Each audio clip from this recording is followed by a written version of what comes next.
Good evening, everyone. Happy Thursday. Happy Thursday. Welcome to episode number 80 and a feature that we haven't done in quite a while. We did it, I think, November, December um, of last year from our case files. And there was a case that we worked on in April, May. Mm-hmm. That is, I think, fascinating. A lot of different elements to it that we're going to take you through step by step. We'll let you know how it came about and what all was going on with it. So let's roll the intro and we will get right to it. So here we go. Welcome, everyone, to episode 80.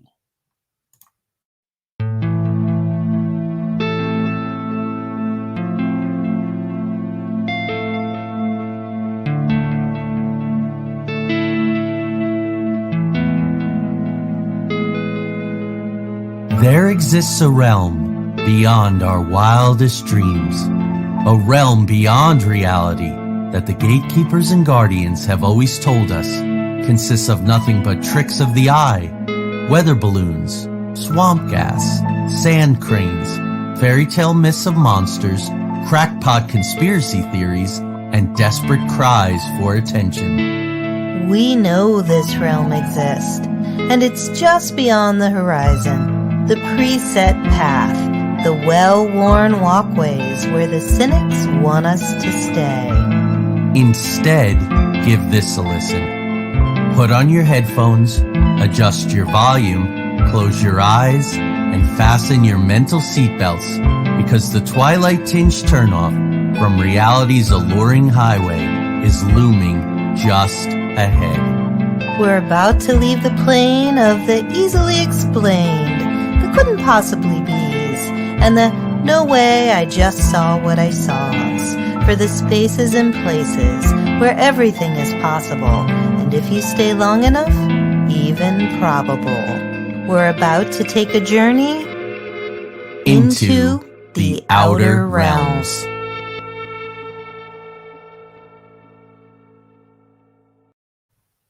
All right, so here we go. As many of you know, this past spring through Richard Serrett, we had an awesome opportunity to be on Coast to Coast AM on a Friday night. Yep. And a lot of great things came from it. There are opportunities for appearances, lots of book sales, and some really interesting communications. We had one guy who says that his mother or his grandmother, I forget, His grandmother, was having carnal relations with a Japanese demon called a Tengu, and that almost everything that we encounter, 95%, is demonic. So that was interesting. Then we had a Muslim gentleman contact us. He called in, but then sent a long email with a lot of really good information about the jinn that I'm certainly going to put to good use in our research. But suggesting that the best way that we could save our soul was to convert to Islam for our own good, because of the work we were doing. And then we had one gentleman. He lived across the street from the old burial ground that we lived around the corner from for 3 years down on the Crystal Coast. And he contacted us to say he was in prison as an accomplice to a murder that he believes his housemate committed, because some kind of dark entity came over from the old burial ground and got inside of him. So it was an interesting journey. But that brings us to tonight. We also got an email from a man. We're going to call him Mike, because we need to keep this confidential. He's got young children, and it's a complicated case. And so we're going to call him Mike. And Mike sought us out. This was in April of 2021. We received a really nice email from him, and he said that he heard our interview. Hi, Colette. Hi, Michael. Hi, Chassis. Craig. I got my new glasses on, and it's hard for me to see the screen. Anyway, so Mike called. He was asking for help, as Joey mentioned, he and his family were experiencing a lot of activity in their new home. And he knew he had heard us say on Coast to Coast that we don't like to know, or we like to know very little ahead of time, as little as possible. So he asked us, what did we need in order to proceed so that we could help him. Hi, Jessica. So this is an interesting case. This is in the Great Plains of America. Probably better part of a day's drive. And because of COVID, we couldn't do that. Yet we wanted to try to help them. So there is this interesting thing. We've had Tony Rotundo on the show, and I think this was the first time that I ever experienced this. She sent us a photograph and said, could you and other sensitives please look at this photograph and give your impressions of what's going on? So I said, wait a minute, how does this work? And it's a very impressive form of remote viewing, really, where you can find out exactly what is going on. So there's been, we have other colleagues that we work with that will send photographs on occasion. So we requested 4 photos, 2 of the inside of the house, 2 of the property, but not asking anything else, where it was located, what the circumstances of the haunting were. So you tuned in, looked at those photographs, and you received some information in the form of images and impressions, almost like overlays on. So if there was a ghost or a spirit that's not being picked up by the naked eye, but was picked up by infrared, that's what I would liken it to. Well, for me, when I'm looking at a photo, it kind of depends on the photo, but in this particular case, it was almost like a little movie reel playing in my mind's eye. And then above that, it was just like impressions or like claircognizance, where you just have a knowing, you just kind of know something. So what I was seeing in terms of a movie playing out were some indigenous Americans, like in a semicircle, like probably 5, and they were on horseback. But the other thing that I got as far as like claircognizance, I just had a knowing that there was like connected to this land or this property, a lot of violence, that it had some kind of violent past. So I write to Mike and I share this information with him. And he says, well, can I send you more photographs? So he sends another 3. Now, this time I could get impressions as well, which kind of startled me. But I'm looking at these pictures of this open field, and what I see is some indigenous Americans steadily moving across a field from left to right. And you received images of brutal hand-to-hand battle. So obviously we're seeing that something went on sometime in the past. We were initially thinking 1840s, 1850s, that kind of area, something like that. So, but then one of the photos in particular, you noticed something. Right. So one of the photos was of the inside of the garage, and you could see there the garage door. And I kept getting impressions of like things flying off the shelves in the garage. And I could hear this, another thing that happens when I look at photos sometimes, or if I'm tuning in, I'll do this for clients a lot of time. They'll just ask me to tune into their house, and I can see the house and I can hear things. So anyway, I was hearing things like what sounded like banging against the metal garage door. So again, I just emailed this information to Mike. So he comes back now. This is a couple of rounds that we've done this over the course of several days. He says that he's absolutely stunned by the impressions that we're getting, particularly Tanya's impressions about the garage. So we schedule a video session to do a virtual walkthrough of the house, very similar to what we would do if we could physically be in the location. Right, exactly. Just get there. We did even less. We did virtually no intake, no questionnaire. Obviously, there was something going on. Yeah. He was saying that I don't even know if I believe in this stuff, but I heard you. I sought out someone. That's why he was, he's not a habitual listener of those kinds of shows. So we wanted to move quickly.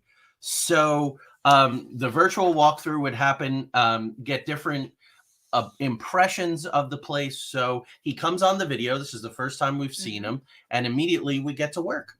Yeah. So he Skypes on, we Skype on, and we're talking to him, doing introductions, and I immediately start to see what beside him in spirit. What I was getting was probably a grandmother figure, felt like a maternal grandmother to me. And he shared that his wife's maternal grandmother had recently passed and that his wife had sensed her presence in the house as well. Right. So now we have a benevolent spirit in the house. So now we're having a nested haunting. We're having a multiple level haunting. This happens a lot more than I think sometimes others are talking about, or I certainly see. There's a lot of different things going on in a space. So when we do a walkthrough, it always really depends on the impressions that Tanya is getting. So we don't look at a floor plan and say, oh, we'll systematically, go through the house in a clockwise form or anything like that. So you were immediately getting pulled to specific areas or rooms. Right. So when I say I get pulled somewhere, it's just like, again, I just get a knowing, like I need to go here. So the first place I was getting was the master bedroom. I was like, I need to go to the master bedroom. So of course he took his phone, his camera, whatever device he was on, I'm not sure. And took us into the master bedroom. When we were in there, he was kind of, panning around, showing us the whole room, but I was getting an impression of a sound coming from behind the wall, kind of near the bed. It was like a thumping sound. So that was the first thing I asked, like, when you guys are trying to go to sleep, do you hear this like thumping sound coming from that particular wall? And he confirmed that they do. So they had been hearing those noises. The second impression I got is that I was seeing the spirit of an elder, again, looked like a tribal, like an indigenous American, standing next to the bed and just kind of watching them sleep. And I asked them initially, like that was the first impression that I was getting. I asked them if they felt like, again, when they were trying to fall asleep, did it feel like somebody was watching them? He said yes. And then while I was kind of tuning into that, what I was getting from him was not malevolent at all. It was more of a sense of like protection, or really what it seemed like was that he was trying to get their attention to alert them to something. I was also getting that he was trying to get particularly the wife or connect with them through dreams. So I asked Mike if he and his wife had any experiences with strange dreams or vivid dreams. And he said, that's funny you ask, because right before we had this meeting, I had just taken a nap and I did have a very vivid dream. He didn't remember the details, though, so I gave him some tips for how to do dream recall. Okay, so for those of you keeping track at home, now we have the spirits outside the property who are from, and they could very well be residual and probably are. We have the grandmother that recently passed that's watching over them. Now we have this indigenous tribal elder who's also watching over them. This is an important point because sometimes confusion. They're in my bedroom, they're watching me, they mean me harm, you're confusing them with shadow people. Luckily, there was none of this. I will say for Mike, as much as he struggled through this whole process, he was open and he made no assumptions. Right. Which was incredibly, incredibly helpful. And I think it's why it led to a good outcome. He was truly a joy to work with. Yeah. So the next impressions that I got were of this tribal elder. He was touching the wife's feet and legs as she slept. And I saw April's comment, and I agree. It kind of does feel creepy, but I think he was desperate to get their attention. And this felt to him, I think, like the best way was to try to reach them in the dreamscape. So I believe that's why he was there doing that. But he was also touching her feet. We'll get into that in a minute. Trying to get her attention. And of course, again, I asked Mike, has your wife felt like anyone's been touching, her feet or her ankles? And he said, yes, she has. But again, I really feel like he was just desperately trying to get their attention so that he could help, so that he could offer them some valuable information. Unfortunately, either they weren't remembering what they were getting in the dreams, or they just weren't able to interpret whatever it was. But I feel strongly that he was desperately just trying to help them.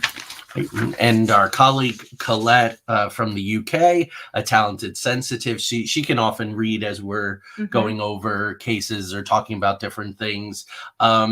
She felt the same way. So that's good. It's always good to get that confirmation. Okay. All right. So after we kind of touched base about the master bedroom, I was getting pulled toward the dining room. That was the next, like, I don't know. It was kind of like I was getting like priority. In order of priority, we'd go to these rooms. So the next place felt like the dining room. There felt like a lot of energy, a lot of activity around the table and chairs. And I just knew that something had been going on with the chairs. I wasn't sure what, but something like weird had been going on with the chairs. So I asked him what's been going on with the chairs. And he shared that recently his wife came home to find that all of the chairs were turned around, kind of facing out, like facing the other way, which seemed very poltergeist to me for those of you who have seen the movie from the 80s. And indicates a lot of energy. Yeah, a lot of energy. Right. So I just want to go back and say already now through this walkthrough, we're maybe 10 minutes into it. The urgency of the tribal elder even sort of breaking the boundary of going where someone is sleeping. Now, keep in mind too, especially for people who aren't adept, who aren't sensitive, who aren't trained in using these energies, that liminal sleep state is the best way to make contact. Mm-hmm. So a picture was starting to form. Right. So the next impression I was getting in the dining room was of the chandelier kind of swinging back and forth on its own, which might confirm that had been happening. And then I was getting pulled to the area, like the upper, as you were facing the dining room, like the upper right hand corner near the window. And I really felt a strong rush of energy coming there. I felt like it was a portal. But that corner was adjacent to the kitchen, which was the next area that I was getting pulled to. And in the kitchen, I was getting something around the cabinets, like maybe they were opening or closing or something was going on with the cabinets. So Mike shared that the same day that his wife came home and the chairs were turned around, all the cabinet doors were also open on that same door. So I was just kind of picturing myself standing in the kitchen, like sensing the energy. And I could even feel it now when I'm talking about it. I just like my back just completely lit up. Like just someone standing there staring, like, if you've ever had someone standing really close to you, intently staring, you just kind of like all your hackles kind of go up. That's what just happened to me now. And that's what happened to me when I was kind of sending my consciousness there to the kitchen. So Colette asks, have they been through? No, the family hasn't. Mm-mm. They're sweet. They're well adjusted. They bought this property. It's one of those dream home scenarios. It's got a lot of acreage. It's a beautiful house. And it's very far from where Mike works. Yeah.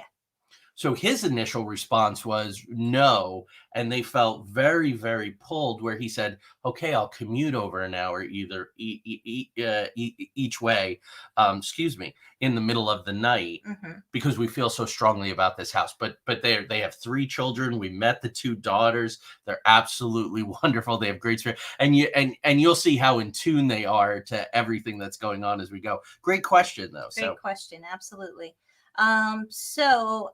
Again, Mike said, yeah, we kind of feel like we're being watched everywhere in the house, which made sense as we continued. The next place I was getting pulled to was the basement, which is sort of connected to the garage area as well. And again, as we were going down into the basement, I heard the banging noises. I saw the items flying off the shelves again. I was seeing the spirits of 3 indigenous peoples, 2 adult males, like younger, and 1 male elder. I was getting the sense from the elder that he was just basically, and this is a different elder than the one in the bedroom, by the way, but he was generally just not happy about the property being occupied. The 2 males at first, and we'll get into this later, but at first what I was just getting was just a lot of anger, frustration, kind of just powerful energy just coming off. Again, hearing them kind of now, seeing them throwing themselves up against the garage door and just slamming their bodies into the garage door. And I felt like their aggressive energy was what was causing the items to come flying off of the shelves. Right. So Clark brings up a good point. It does with that classic poltergeist activity. You think of psychokinesis. Maybe there's a teenager. Maybe someone's going through a lot. Right. None of that. This energy was coming, as you'll see. If you pushed on these entities, they were very much capable of pushing back. Yeah. And we're soon to learn that as we go. So okay. So after we kind of walked around in the basement, and then we're just kind of feeling like, okay, we should not stir this up anymore. So let's go back up into the house. I was feeling pulled next to a bedroom the way I described it. Mike thought that it was probably his son's bedroom. And what I was seeing once we walked into that bedroom was the grandmother. She was kind of standing in the corner. And what I was getting was that she was in there a lot, just watching over, protecting. And the son was an infant. I forget how old. Do you remember? He was like no, a we didn't meet him, toddler. but I believe Less than 2, I think. yeah, I think he's about 18 months old. So he might even be pre-language, but we're gonna get to him very soon. Hi, Lori. Hi, Julie. So then I was getting pulled to the corner. So the child's bed was kind of in the corner, like up against the wall, and the head of the bed was near the window. And in the corner, I was just seeing this like black mass over the child's bed. I wasn't liking it at all.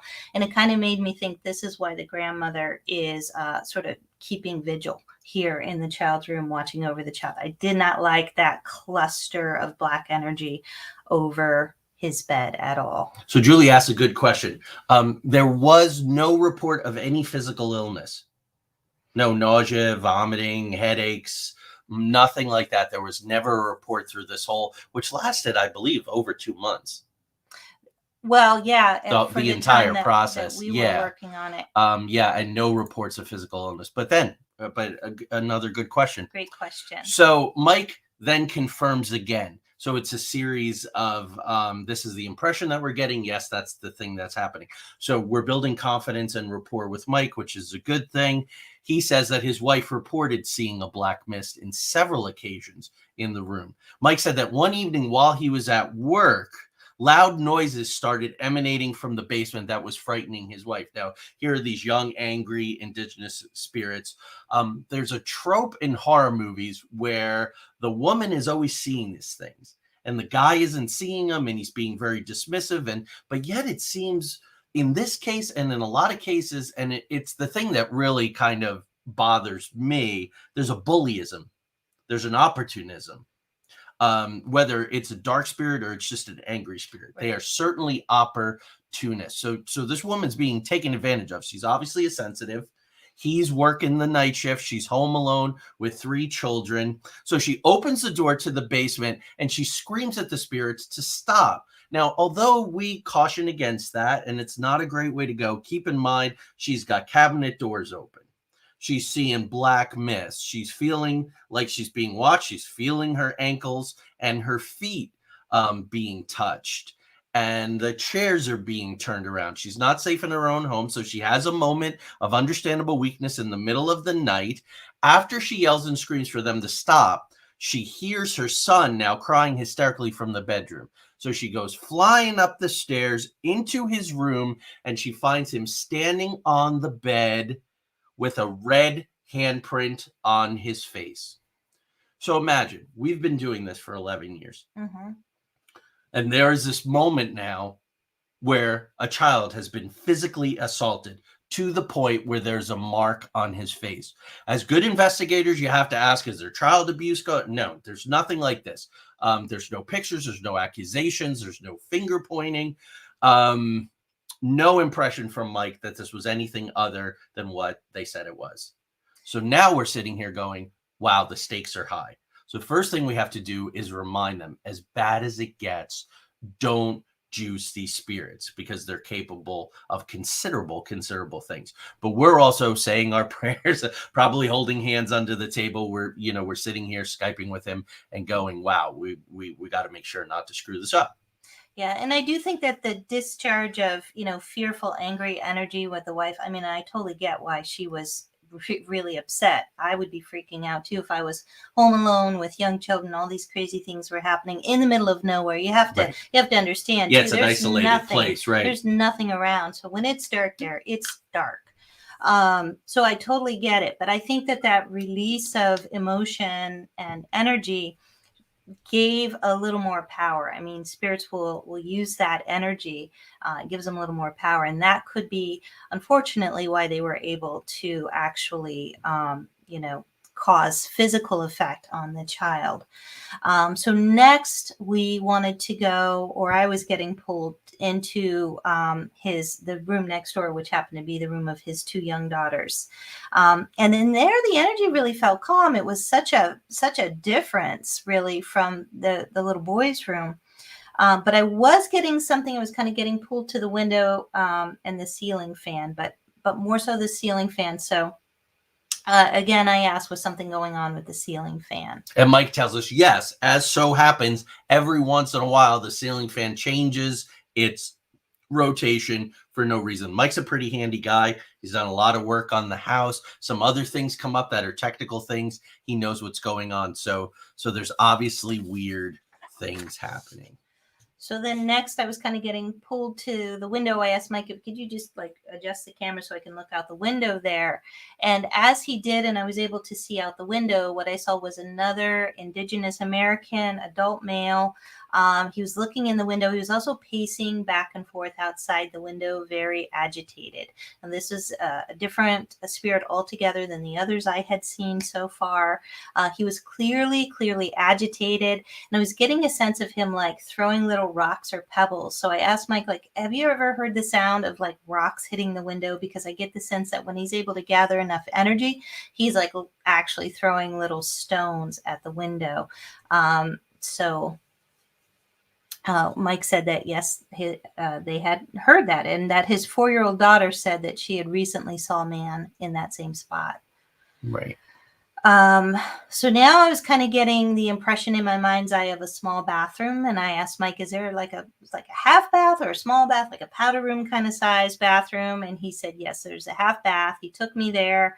And I was getting the impression of the faucet like opening or the water running on its own.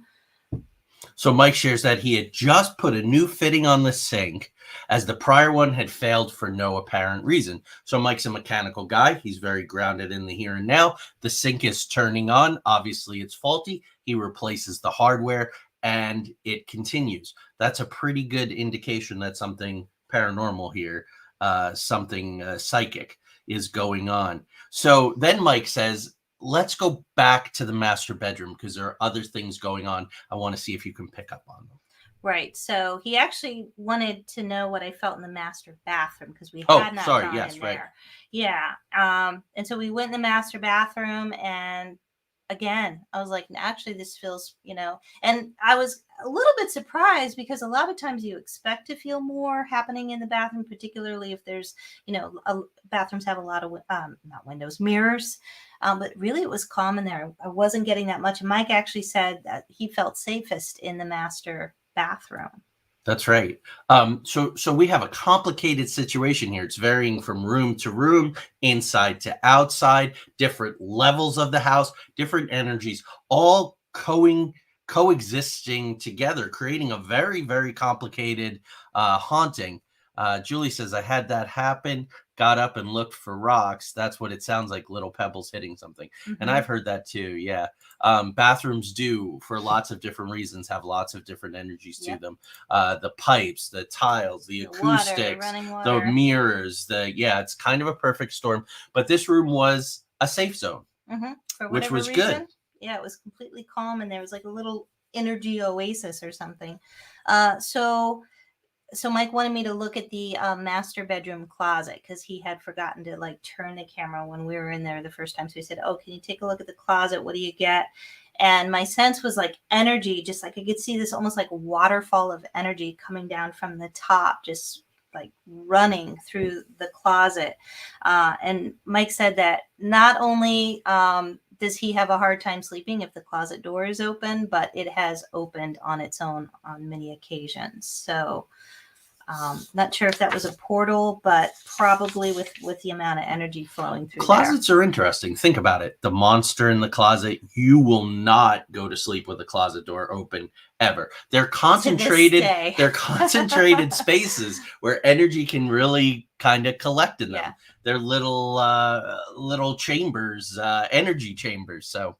Well, they are definitely, that's true. But two, I think we're widely conditioned. If we've ever watched a horror movie, like, where's the thing going to come from? It's going to Right, come out of the but closet. Mike was having a legitimate but there really, experience that he didn't. There really was. He didn't make any indication that he was watching. He was all hepped up on movies or TV shows. No. I mean, he really was like the perfect client. Yeah, Jessica says it too. Yeah, there's just something about it. Yeah, so definitely.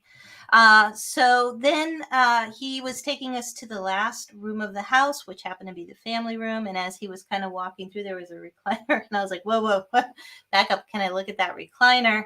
And there was a friendly gentleman, spirit of a friendly gentleman sitting in the recliner. He smiled at me. I waved at him. I felt like he had a good sense of humor, that he was good natured. And I also got the sense that whoever he was, I wasn't getting that he was connected to the family. Like, he didn't, usually I'll get a sense like, this is a father, this is a grandfather, this is, a brother, whatever. And I wasn't getting a connection, but he did feel to me like he was there to kind of help and watch over the family. Right. So let's hold that thought because we're on the closets here. So Lori says she can't sleep with the closet door open either. Jessica says if she goes in a room and it's open, I do that. And only part of it, I did it today. Only part in deference to you. It's just a habit now. Close the door. Julie says that she actually has a hook on the kid's bedroom closet door. Oh, what a great idea. So there you go. And yet we have this anomaly in a house that has areas that are very, very disturbed. But we do have this rushing energy, but it's not malevolent. It's just collected. It's just energy. Strong, and Mike's got to close the door against it. So it gets very well, the whole thing is interesting, but now it gets even more interesting. It was just fascinating as we're going through it, as concerned as we are because of that red slap, because of the energy that they're exhibiting to physically move objects. But Mike shares that he had sensed a presence in that chair. It was just a black lounge chair, your typical kind of Barca-lounger kind of thing. And based on Tanya's description of the man that she was seeing, he thought that it was the previous owner, who was a former Marine who had died in the house. Bingo. There we go. Okay, former owner died in the house, Marine. Mike had suspected he was still there because he was catching up on laundry. Laundry is always one of those things that falls behind and it gets dirty and the packing trucks and all. So he's doing all these loads of laundry. And what does he find in the laundry as he's taking it out? But a U.S. Marine Corps lapel pin. Did not belong to him. Did not belong to anybody in the family that it would have gotten in the laundry. So this man was saying, hey, just want to let you know, I'm here. And so that became interesting. We're thinking, we need to take advantage of this. This is good. So Mike said that although his wife leaves the deadbolt to the front door unlocked and the porch light on at night for him, typical, each morning he arrives home to find that the door is locked and the porch light is off. He felt that this was the former owner securing the house each night. That seems good. Secure the perimeter, lock it. Why would you leave the door open? You're here with your kids. With the kids. Yeah, we're not going to have that. The porch light on, maybe he was like my dad and many other guys from that generation, very frugal, who go nuts when you're wasting electricity. He's a grown man. He doesn't need the... So the walkthrough now is finished. And I think the walkthrough took about an hour. Yeah. Well, I think the whole conversation, because then we talked a little bit at the end, but yeah, altogether it was a little over an hour. Yeah. We were pushing 2 hours before it was all said and done. So now we come to this other part. Michael and Julie both had birthdays recently. I hope you had spectacular birthdays. I've reached out to both of you this week, but just want to say that again. So now we're done with the walkthrough. So there's a lot of information we're doing. Lori asked a residual haunting. That's a complicated question. We still do think some of the indigenous outside was, but grandma seemed to be. Now you didn't actually communicate with grandma. No, not really a formal communication, just more of a sense of why she was there. But probably not residual. She was conscious. Residual. She was doing her thing. Yeah. The Marine certainly was not. He's getting up. He's locking the door. And the two little girls who I want to say 7 and 5. Yeah, maybe a little younger than that, I think. Just blonde-haired cuties bouncing all over, looking into the camera while we're not phased at all while we're talking about this serious stuff. We're often, we'll always ask especially when we're on site. Maybe the kids should be in another room. Is it okay to talk about this? They were very into it, and they seemed to sense him. They when Mike brought us into that room virtually, they went right to that chair and were bouncing around, and you said he was just thrilled. So now keep in mind, we have not done any kind of location history, nothing like that as far as all those kinds of things go. So now Mike says, let me tell you what I have found in my research. I thought this was kind of perfect timing. Yeah. This was a good way to go. So rather than having the context and possibly subconsciously bending the hypothesis, the facts to suit the hypothesis, you're just getting impressions. So the presence of indigenous people made sense to him because the property is located in a county where during the 1830s, so we were only off by, well, no, actually we were right because it took a while for this to simmer. So in the 1830s, what happened was the government used the area as a reservation and for several tribes from 3 states there. Not all of those tribes had a good history. So, okay, now we get it. Them moving along, stealthy hand-to-hand combat, all of that kind of thing. In the 1870s, then, the government forced the tribes off the reservation. So now they're being relocated again, and they were moved to another state, a considerable distance away, a couple states over. It's very traumatic. The residual trauma of all that moving, hurting, of being forced to live with people you don't get along with, that creates a lot of energy, that creates a lot of resentment, and it's after the government, the white people, as the Lakota call the Wasichu, right? So it's kind of targeted, and here's his family. So we're starting to get a picture. Before we move on, let's just catch up here real quick. Jessica says, thoughts on how active these spirits are due because of how much the family is acknowledging the activity as opposed to blowing them off. Well, I think in the case of the grandmother and the Marine, it's really good to acknowledge them. Well, yeah. And I think that it's a great question and it's a great point. And it often can be the case that if you just don't pay attention, that the activity will kind of simmer down. I don't think that would have happened. My sense is that this activity was going to happen regardless. Right. And because of the complications, you want to ignore grandma. You don't want to, you want to honor the guy who's really kind of helping you, who has a strong connection to the house. Now, I don't think we put it in our notes, but you have a complicator here. Here is a white man who is U.S. military. U.S. military were the enforcers of these relocations and the reservations and the U.S. cavalry and all that stuff that, the cavalry arrives, and we've sort of romanticized it in Errol Flynn movies and Ronald Reagan movies. I love those movies, but that was complicated to us.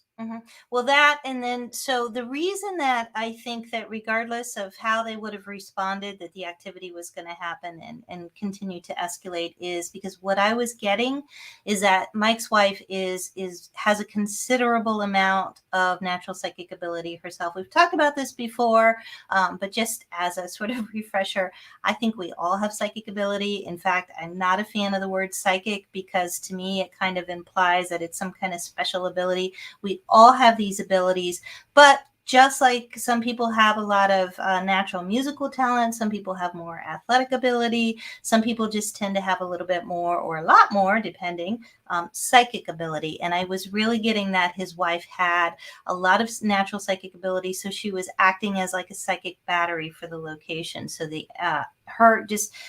many of you already know this, but if you take someone with a lot of psychic ability, especially a medium who doesn't know they're a medium, and you put them into a place that already has spirits or has a history, it's like plugging in a battery and it just lights everything up. And I really felt like that was going on. And I was getting the sense that this was not the first time his wife had encountered these kinds of things.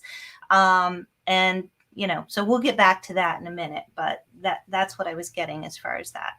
Right. And Julie had kind of keyed on that. Absolutely. So that was a key part of the challenge. So Chassie said, just asking them to chill out. So we are getting to the remedy phase, but I just want to share one more thing about Mike. He grew up in the country. He was a hunter. He had never been afraid of the outdoors. He was not daunted by living in the middle of nowhere. When we first moved to the Holler in West Virginia, we were too dumb and inexperienced to know how daunting it was going to be. But when that first winter came and we wound up in the ditch and had to be towed out, and even the simplest things are hard to do in the country, this was not Mike. He knew exactly what he was getting into. He was very well equipped to handle it. Now he was feeling uncomfortable being outside on his property after dark. When he got home from work in the early hours of the morning, he rushed from his car to get inside. So now we have a zone of fear set up. As Keel would say. He also shared that he heard on several occasions chanting and the sound of the tremolo, the sort of the vocal vibrato used by indigenous people for various purposes such as victory or war cry. So as we're getting to know Mike over these ensuing weeks, he's getting hooked into the land. He's becoming part. Mike is the main person who's engaging in the remedies that we're suggesting. And he would write to us and say, hey, I had this thought, and what do you think about this? And he was very in tune. There we go.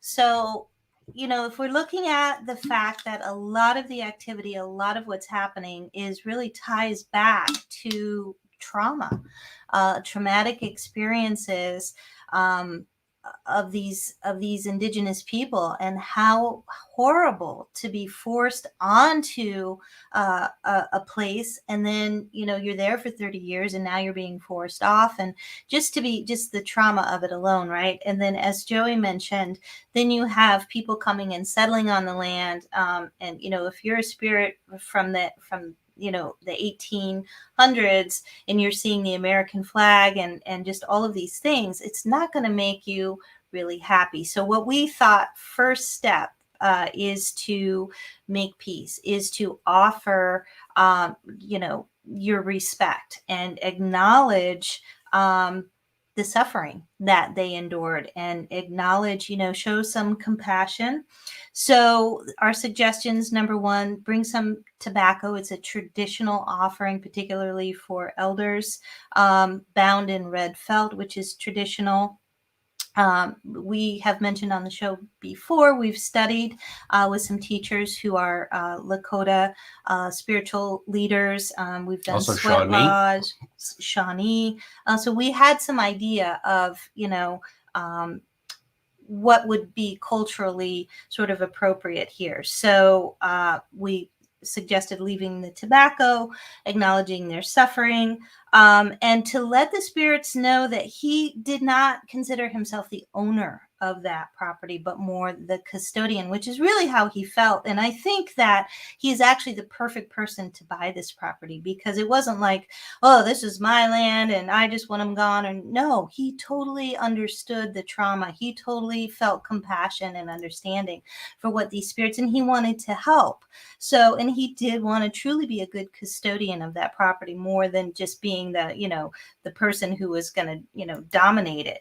So, so those were really good. Again, he was whole hog. He said, I don't completely understand it. I feel somewhat ill-equipped. He would email with us and get some guidance. But we had learned a lot of this in the Holler, and we're talking about when we had the sweat lodge. Here you have a Lakota sweat lodge.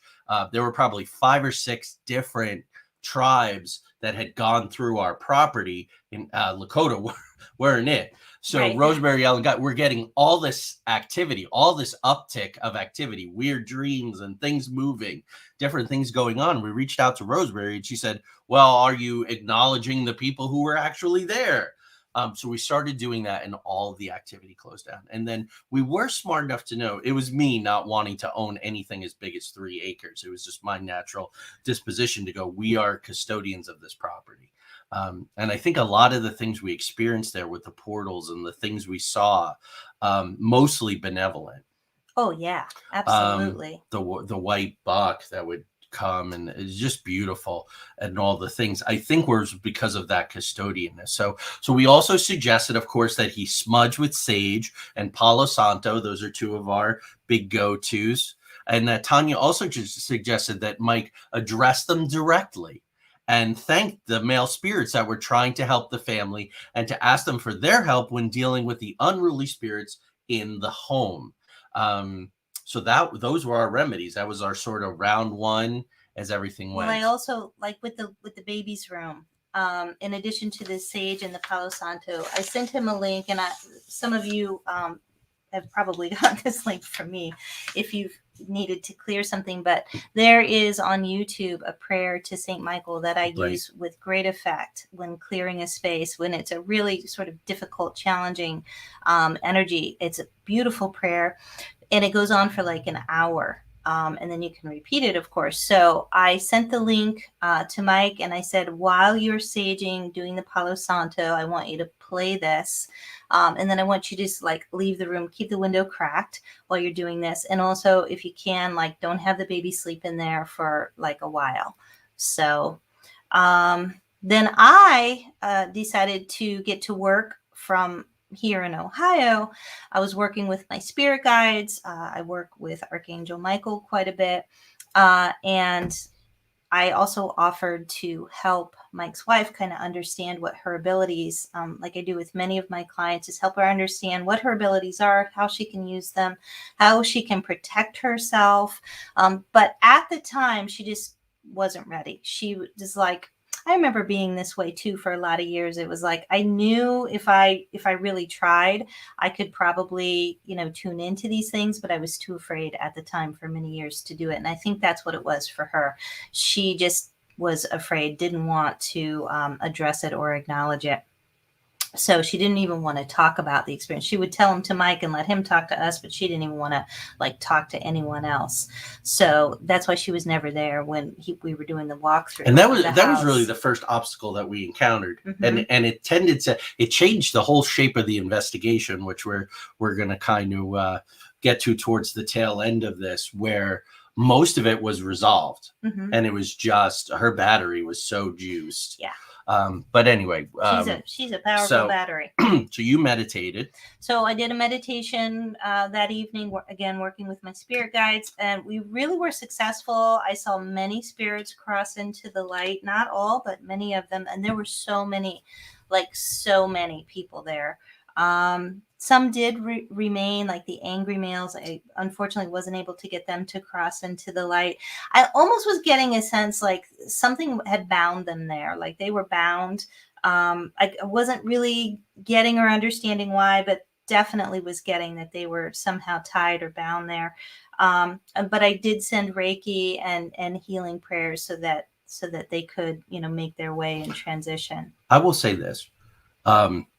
Intention and commitment to a property as custodian, or this is my land, I'm going to defend it, or you're not going to move me again, or this belongs to me, can be very powerful. When we first moved into the holler, I did a ritual where I took 4 white stones and put them in the 4 corners of the property and asked for blessings that nothing would happen to the house, that we could continue to be custodians of it as long as we behaved in the proper way. Well, flash forward 6.5 years and we decide to move. And we cannot move this house. We go through 3 real estate agents. Lots of people come, they all love it, but it's this, and it's that, and the bank, and the road, and the this, and the that, and the timing. And we found something that was just a little better. This went on for 18 months. And when you're ready to move, especially wanderlust people like us, and you are stuck, that stinks. And then suddenly someone was talking about, what you should do? You should take a St. Joseph statue. I did that. And bury it upside down in the ground. Well, it still wasn't moving, but it triggered something in my mind. I was like, I got to dig up those 4 stones. I got to do a ceremony to say we are ready to move on. Thank you. And it sold that week. We bound ourselves there. Yeah. So those intentions are very, very, very powerful. And of course, being open to all possibilities. Julie says maybe it was something he did. Yeah, it could very well have been. So you talked about your meditation and all that? Yeah. Okay. So we follow up a week later. We want to give it time. We said to Mike, if you need us, we're here immediately. but we're going to let you do your thing. We don't want to be injecting our energy and intention and flaring this up, because as you all know from your own experiences and from all the cases we've talked about, oftentimes you will get a flare up. Something interesting happened. We followed up a week later. Mike had taken our advice and stated that the energy of the home and the property felt much better. So this is great. We're making progress. So we all feel good. He shared that the former owner was still locking the front door, turning off the porch light, but that didn't bother him. As this all went on and it started to resolve, the family made an agreement, the daughters and the mother and the father, that having him there was a good thing. So welcome. We'll all live together, which is wonderful. Wonderful to hear. If anything, it made him feel good that this Marine was protecting the property and his family when he wasn't there. Mike also shared that the noises in the garage had continued, not surprising to you, because the young men had not crossed over. And then he found a large, wet human footprint in the garage a few days prior to talking to us. So again, a physical manifestation of something. But Mike was brave. It didn't totally freak him out.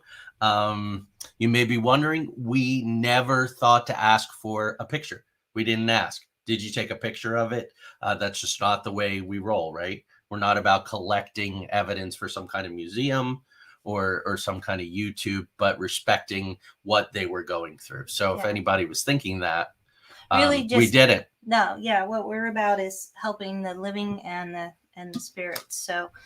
So we did another walkthrough using his camera, Skyping. He took us through the house. I wanted to assess the energies at this point. We started in the son's room, and I was not getting that dark, like, cloud of energy, that, mass of energy in the corner. There was no agitated man pacing outside the daughter's room anymore. I wasn't seeing him any longer. So that was good as well. I believe that he had been one of the people who crossed into the light. So Mike's wife, not surprisingly, now you kind of know that aspect of it. In the rest of the house, she was getting an occasional sense of being touched or watched, but things felt much better. So this is good. There was no flare back. There was no push up. I think a lot of that was Mike was working hard. You were working hard. We were setting intention. The tobacco offerings were working, the Palo Santo, the sage, all together as a unit. We suggested renewing the tobacco offerings every few weeks and smudging weekly. Hey, a one-time offering doesn't cut it. It gets old. It loses its flavor. I wouldn't want to smoke the same old pipe all over and over with the tobacco. So you got to keep at it. You got to work. That's just part of the commitment. So then I offered to do another meditation to work with the spirits again to see if any more were ready to cross over. I did that. I was able to get some more spirits to cross over. So things were progressing. Right. And they had really kind of calmed down. We didn't know, okay, maybe this is done. This is resolved. 3 weeks go by. And again, we want to give Mike his space. We want him to have the confidence. If you need us, we're there, but we really think you got this. And we were really, his confidence was building. He was puzzling things out. He was always doing research. And so 3 weeks later, though, he contacts us and he says, look, as soon as possible, I really need to talk to you. Something happened. So we set up the video call within 48 hours. Things had mostly remained quiet. That was good news. He started with that. The initial hauntings were almost resolved. But, and that's where the family had agreed. The Marine was welcome, appreciated, must have made him feel good. But Mike's wife had more frightening experiences. One evening, she's home alone with the kids. They're in the rooms, they're sleeping. She's just kicking back, reading a book, and she feels the knob on the basement door moving vigorously, as if someone is trying to open it. And she was hearing loud noises from the basement and garage. But thankfully, she took our advice. She didn't deal with it. She didn't open the door. She didn't yell at him. She just kind of let it go, which was good. And so, of course, again, I offered to work with his wife if she would be open to working with me. And her fear, I was just getting that, now she's just in this constant state of fear. She's experiencing these things, and her fear is charging it up even more. She's already a battery. Now she's charging it up more. So again, she wasn't ready, so she declined. And they're charging her too. So now we got this feedback loop that Tanya's really trying to break. But so several weeks go by, several more weeks, 2 or 3 weeks go by, and we find out that Mike's wife has still experienced activity. Now she's turned Tanya down a couple times, so now the communication is Mike is a little embarrassed. He's hesitant. So I believe that I reached out and I said, Mike, it's been several weeks. What is going on? So what he said is one night, it's 2:30 in the morning. She's sitting on the couch reading again, waiting for Mike to come home, and she hears a metal scraping sound in the kitchen. So she goes into the kitchen, and sitting on the counter is a long bread knife with a serrated edge. I know in the advertising today, I used your typical bladed kitchen knife. I couldn't find a picture of a serrated one, but it was a serrated knife. She panics. She puts the knife away. She calls Mike. She wakes the kids. She loads them in the car. She drives them to a truck stop a half an hour away, and Mike meets them now probably 3:30, 4 o'clock in the morning after his shift at work is over. So again, now we are concerned. The knife was a very, very odd thing. Yeah.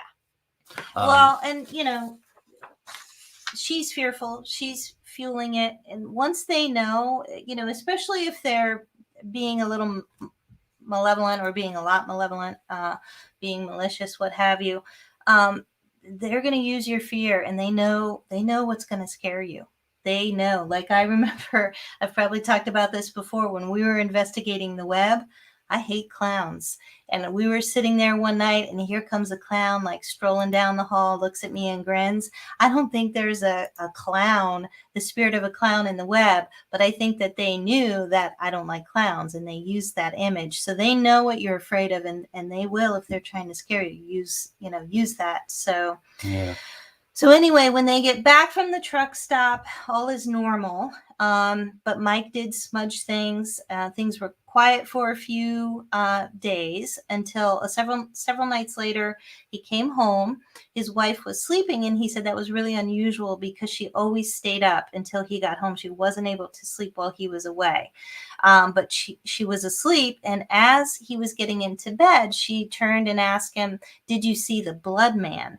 And he thought, well, that's kind of weird. But he didn't want to engage her in conversation because he thought maybe she was half asleep and he didn't want to wake her. So the next morning. Right. Mike asked his wife about the blood man. And the night before, she had seen a shapeless figure standing just inside the bedroom door. Mike asked why she referred to it as the blood man. She said she felt it was a man, but it also looked like it was made of blood because it was the color of blood. Now, this could have been the indigenous spirit. It could have been the marine. It could have been any number of things. She's got this ability, but it's not tuned. Do you know what I mean? At this point, it was getting not frustrating, but it was getting interesting. Now we have this blood man entity. What was your sense? Yeah, my sense wasn't that it was the benevolent elder or the marine. That, again, whatever was trying to scare her with the knife was trying to create an image that would be frightening. And I think at this point she was just exhausted and burnt, and that's why she just kind of, rolled over and went to sleep. But that is also not an uncommon thing that happens a lot of times during events of high strangeness. Weirdly, the experiencer does not have a response at all. It's a very, very common thing. Hi, Michelle. So that could have been part of it as well. But I think she was, by this point, just emotionally exhausted and just like, I'm done. So Colette is intuiting that it was a man that took his own life. So could be when that door is open, things will come true.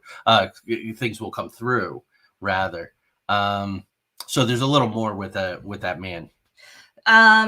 So she said she'd been sleeping. She woke and saw the figure. She noted it, went back to sleep. And as I mentioned, this is not at all uncommon for a lot of people experiencing these high strangeness events. Right. So after falling asleep, she woke a little later to observe the figure still in the doorway. Then she went back to sleep again. Now, after that blood man sighting, as they called it, Mike's wife began seeing children in the home that were not her children. Now the door is open. and all kinds of things are coming through. Now, not even this would convince her to work with you. And then that was at the point where we said, we've done all we can do. You have our email address. We're here for you if you need us. And that was over 2 months ago. So yeah, I keep hoping I'm going to right. hear from her, or I'm also hoping that it's all settled down. I doubt it, though. I think wherever she goes, until she learns how to manage her abilities, they could move to a whole new place, and it doesn't matter. She's like a neon sign. Those of you, and I know many of our listeners, Colette and Julie, and so many of you, April, Lori, Michael, pretty much all of our listeners, are very, very experienced mediums in your own right. And so, once your light is shining, they're going to find you. So and so that's the challenge. If we've accomplished anything, and it's what our grant is about, all the case histories and all that, this is way more complex than entertainment and a lot of the lore and books that are designed to hook you and oversimplify things and get rid of the gray area, and it's a good versus evil. They're immensely complicated. You have the human element, you have the spirit element, and anytime we're doing working on a haunting where it's tied to land and it's tied to history, you get these nestings, like in the Victorian house in Pennsylvania, right, where you have the owner, but then you have another woman that had the house. You have a woman that's in the house because her fireplace was rescued from a fire and put in the house. You have all these other kind of satellite things. So this was pretty kind of amazing. Yeah, it will definitely follow her. And hopefully she will find, either through her church or something like that, she'll get what she needs. So that's the story. That's the case. We it was a centerpiece of our grant application, which we'll hear about hopefully in a couple months, something like 6 weeks or something like that. But you have some things to share. There was, due to COVID, everyone got some very disappointing news today that for the second straight year, there will be no Mothman Festival. But you were busy creating things. It's conference season and Mothman, and we got a bunch of Mothman projects that we're deeply involved in. So we thought we would end the show on a lighter note with you sharing some of the things you've been working on. Yeah, telling people how they can get their very own. My business partner, Emily, is going to the Michigan Paracon next weekend, not this weekend, but the following weekend. Upcoming guest, Timothy Shaw, who will be on, I think, a week after the con, is actually one of the headliners, which is very cool. Yep. And he was on Three Beards last night. That's right. He was amazing. Check that out, Three Beards podcast with Timothy Shaw. Yep. So anyway, I'm making some product for her to take because she's going to man our table. And so I just wanted to share. So I have these little Mothman guys that I'm making. They're reading the Mothman prophecies, obviously. I mean, what else would they be reading, right? So these or Jung's The Red Book, but that's just me. It could be. I'm a nerd. We don't know, but I think it's the Mothman prophecies. And making some little aliens holding the world. He's got the whole world in his hands. That's a more benevolent version of my Mr. Gray, who's over there. I'm like, I want to yeah. Some. Well, they're all because they're hand sculpted. They're all little different. They're all unique. Thank you, Lori. And then I got some bathing guys too. So I had these mugs and I wanted to do something. So we got Mothman taking a little bath here. Got a couple of these guys that I'm working on. And also, you're getting a lot of requests, a lot of inquiries about these things. A little alien sipping on some tea here in a teacup, bubble bath in a which teacup. Which is kind of cool. Right. So if anyone's interested, just message us on Into the Outer Realms, please. And let me know. And or you can go to my Medium page, Tanya Medea Medium. You can message me. Oh, God, I can't talk. Message me there. Let me know what you're interested in, how many. It may take me a couple of weeks just with everything going on to get it out to you, but I will get it out to you. So if you're interested, let me know. You got prices on those bad boys? Or are you still working that out? I do. Let people know. Yeah, so these little guys are going to be $10 or the little individual ones, and then the guys in the cups are 15. Yeah. So Colette says she does not like moths. So Mothman was not a moth. Unfortunately, Batman was big at the time, so it's kind of a play on Batman. And then some people say that there was a villain character or something called the Mothman. It so was a new. I've heard that recently. It was, well, I had always heard that. But that he's so not there was a that. new character in the Batman comics at the time, and his name was Mothman, and so the press kind of hijacked the Mothman name. Yeah. But he actually did not look like a moth.